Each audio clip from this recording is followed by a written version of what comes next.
जय श्री राधे राधे। संकष्टी गणेश चतुर्थी व्रत करने से घर परिवार में आ रही विपदा दूर होती है। कई दिनों से रुके मांगलिक कार्य संपन्न होते हैं तथा भगवान श्री गणेश असीम सुखों की प्राप्ति कराते हैं। माह में किसी भी चतुर्थी के दिन भगवान श्री गणेश की पूजा के दौरान संकष्टी गणेश चतुर्थी व्रत की कथा पढ़ना और सुनना आवश्यक होता है। आज की वीडियो में हम इससे जुड़ी 4 पौराणिक कथाओं के बारे में जानेंगे। तो आइए सुनते हैं पहली कथा। पौराणिक एवं प्रचलित श्री गणेश कथा के अनुसार एक बार देवता कई विपदाओं में घिरे थे। तब वह मदद मांगने के लिए भगवान शिव के पास आए। उस समय शिव के साथ कार्तिकेय तथा गणेश जी भी बैठे थे। देवताओं की बात सुनकर शिवजी ने कार्तिकेय व गणेश जी से पूछा कि तुम में से कौन देवताओं के कष्टों का निवारण कर सकता है। तब कार्तिकेय व गणेश जी दोनों ने ही स्वयं को इस कार्य के लिए सक्षम बताया। इस पर भगवान शिव ने दोनों की परीक्षा लेते हुए कहा कि तुम दोनों में से जो भी सबसे पहले पृथ्वी की परिक्रमा करके आएगा वही देवताओं की मदद करने जाएगा। भगवान शिव के मुख से यह वचन सुनते ही कार्तिकेय अपने वाहन मोर पर बैठे और पृथ्वी की परिक्रमा के लिए निकल गए। परंतु गणेश जी सोच में पड़ गए कि वह चूहे के ऊपर चढ़कर सारी पृथ्वी की परिक्रमा करेंगे तो इस कार्य में उन्हें बहुत समय लग जाएगा। तभी उन्हें एक उपाय सूझा। गणेश जी अपने स्थान से उठे और अपने माता पिता की 7 बार परिक्रमा करके वापस बैठ गए।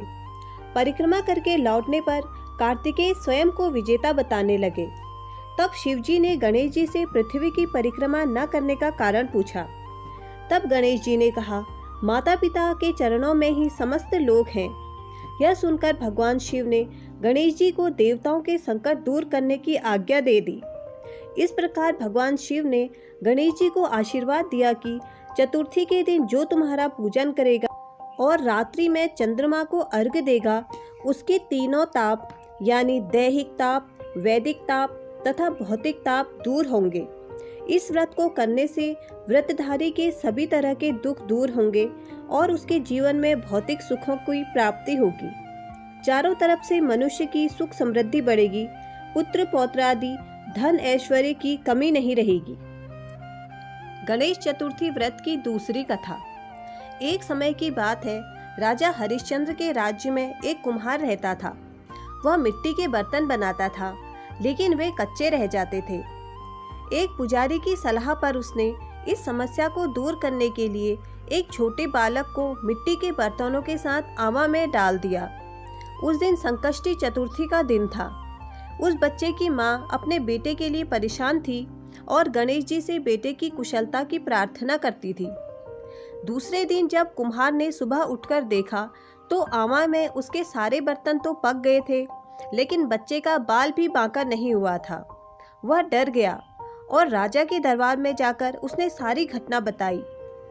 इसके बाद राजा ने उस बच्चे और उसकी माँ को बुलवाया तो माँ ने सभी तरह के विघ्न को दूर करने वाली संकष्टी चतुर्थी का वर्णन किया। इस घटना के बाद से महिलाएं संतान और परिवार के सौभाग्य के लिए संकट चौथ का व्रत करने लगी। संकष्टी गणेश चतुर्थी की तीसरी कथा। एक समय की बात है कि भगवान विष्णु का विवाह लक्ष्मी जी के साथ निश्चित हो गया। विवाह की तैयारी होने लगी। सभी देवताओं को निमंत्रण भेजे गए, परंतु गणेश जी को निमंत्रण नहीं दिया। कारण जो भी रहा हो, अब भगवान विष्णु की बारात जाने का समय आ गया। सभी देवता अपनी पत्नियों के साथ विवाह समारोह में आए। उन सब ने देखा कि गणेश जी कहीं दिखाई नहीं दे रहे हैं। तब वे आपस में चर्चा करने लगे कि क्या गणेश जी को न्योता नहीं है या स्वयं गणेश जी नहीं आए। सभी को इस बात पर आश्चर्य होने लगा। तभी सबने विचार किया कि विष्णु भगवान से ही इसका कारण पूछा जाए। विष्णु भगवान से पूछने पर उन्होंने कहा कि हमने गणेश जी के पिता भोलेनाथ महादेव को न्योता भेजा है। यदि गणेश जी अपने पिता के साथ आना चाहते हों तो आ जाते। अलग से न्योता देने की कोई आवश्यकता नहीं थी। दूसरी बात यह है कि उनको 1.25 मन मूंग, 1.25 मन चावल, 1.25 मन घी सवा मन लड्डू का भोजन दिन भर में चाहिए। यदि गणेश जी नहीं आएंगे तो कोई बात नहीं, दूसरे के घर जाकर इतना खाना पीना अच्छा भी नहीं लगता। इतनी वार्ता कर ही रहे थे कि किसी ने एक सुझाव दिया, यदि गणेश जी आ भी जाएं तो उनको द्वारपाल बनाकर बैठा देंगे कि आप घर की याद रखना। आप तो चूहे पर बैठकर धीरे धीरे चलोगे तो बारात से बहुत पीछे रह जाओगे। यह सुझाव सबको पसंद आ गया तो विष्णु भगवान ने भी अपनी सहमति दे दी। होना क्या था कि इतने में गणेश जी वहां आ पहुंचे और उन्हें समझा बुझाकर घर की रखवाली करने बैठा दिया।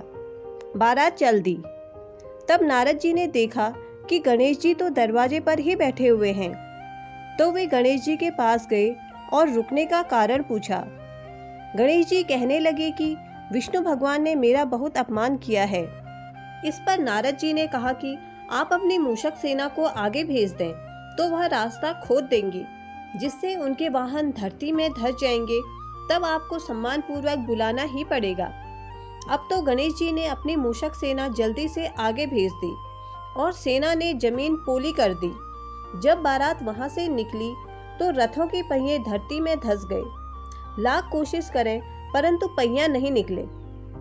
सभी ने अपने अपने उपाय किए परंतु पहिया तो निकल ही नहीं रहा था, बल्कि जगह जगह से टूट गया था। किसी की समझ में नहीं आ रहा था कि अब क्या किया जाए। तब तो नारद जी ने कहा, आप लोगों ने गणेश जी का अपमान करके अच्छा नहीं किया। यदि उन्हें मनाकर लाया जाए तो आपका कार्य सिद्ध हो सकता है, यह संकट टल सकता है। शंकर भगवान ने अपने दूत नंदी को भेजा और वे गणेश जी को लेकर आए। गणेश जी का आदर सम्मान के साथ पूजन किया गया। तब कहीं रथ के पहिए निकले। अब रथ के पहिए निकल तो गए परंतु वे टूट फूट गए, तो उन्हें सुधारेगा कौन।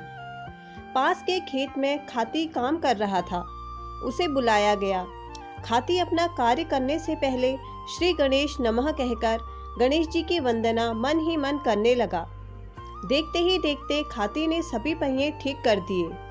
तब खाती कहने लगा कि हे देवताओं, आपने सर्वप्रथम गणेश जी को नहीं मनाया होगा और न ही उनकी पूजा की होगी, इसलिए तो आपके साथ यह संकट आया है। हम तो मूर्ख अज्ञानी हैं, फिर भी पहले गणेश जी को पूजते हैं, उनका ध्यान करते हैं। आप लोग तो देवतागण हैं, फिर भी आप गणेश जी को कैसे भूल गए। अब आप लोग भगवान श्री गणेश जी की जय बोलकर जाएं तो आपके सब काम बन जाएंगे और कोई संकट भी नहीं आएगा। ऐसा कहते हुए बारात वहां से चल दी और विष्णु भगवान का लक्ष्मी जी के साथ विवाह संपन्न करा के सभी सकुशल घर लौट आए। हे गणेश महाराज जी, आपने जैसे विष्णु भगवान के काम को सिद्ध किया वैसे ही सभी के कार्यों को सिद्ध करें। गणेश संकष्टी चतुर्थी की चौथी कथा। श्री गणेश चतुर्थी व्रत की पौराणिक कथा के अनुसार एक बार भगवान शिव और माता पार्वती नर्मदा नदी के किनारे बैठे थे। वहां माता पार्वती ने भगवान शिव से समय व्यतीत करने के लिए चौपड़ खेलने को कहा। शिव चौपड़ खेलने के लिए तैयार तो हो गए, परंतु इस खेल में हार जीत का फैसला कौन करेगा, यह प्रश्न उनके समक्ष उठा।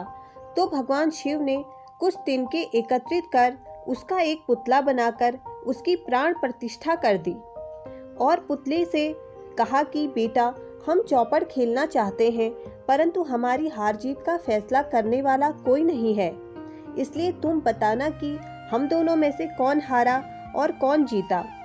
इसके बाद भगवान शिव और माता पार्वती का चौपड़ खेल शुरू हो गया।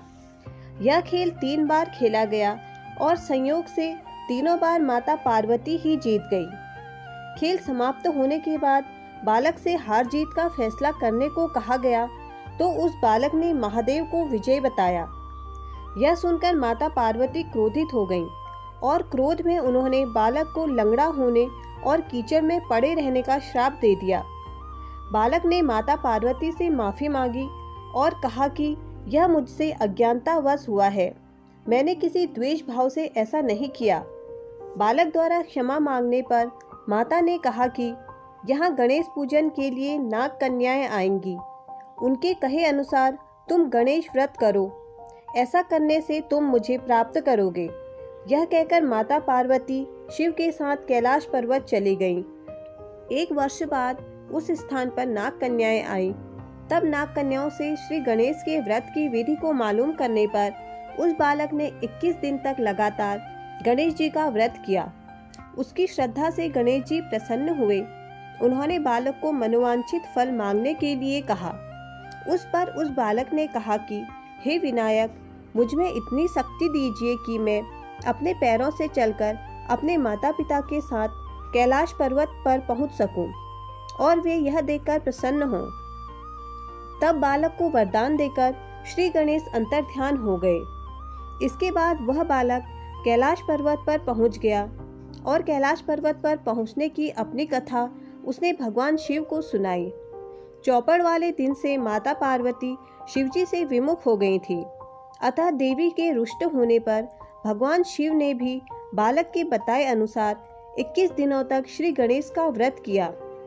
इस व्रत के प्रभाव से माता पार्वती के मन से भगवान शिव के लिए जो नाराजगी थी वह समाप्त हो गई। तब यह व्रत विधि भगवान शंकर ने माता पार्वती को बताई। यह सुनकर माता पार्वती के मन में भी अपने पुत्र कार्तिकेय से मिलने की इच्छा जागृत हुई। तब माता पार्वती ने भी 21 दिन तक श्री गणेश जी का व्रत किया तथा दूर्वा, फूल और लड्डू से गणेश जी का पूजन किया। व्रत के 21वें दिन कार्तिकेय स्वयं माता पार्वती जी से मिलने आए। उस दिन से श्री गणेश चतुर्थी का यह व्रत समस्त मनोकामनाओं की पूर्ति करने वाला व्रत माना जाता है। इस व्रत को करने से मनुष्य के सारे कष्ट दूर होकर मनुष्य को समस्त सुख सुविधाएं प्राप्त होती हैं। ये थी संकष्ट चतुर्थी की चारों कथाएं। अगर आपको मेरी वीडियो पसंद आई तो इसे लाइक और मेरे चैनल को सब्सक्राइब जरूर करें।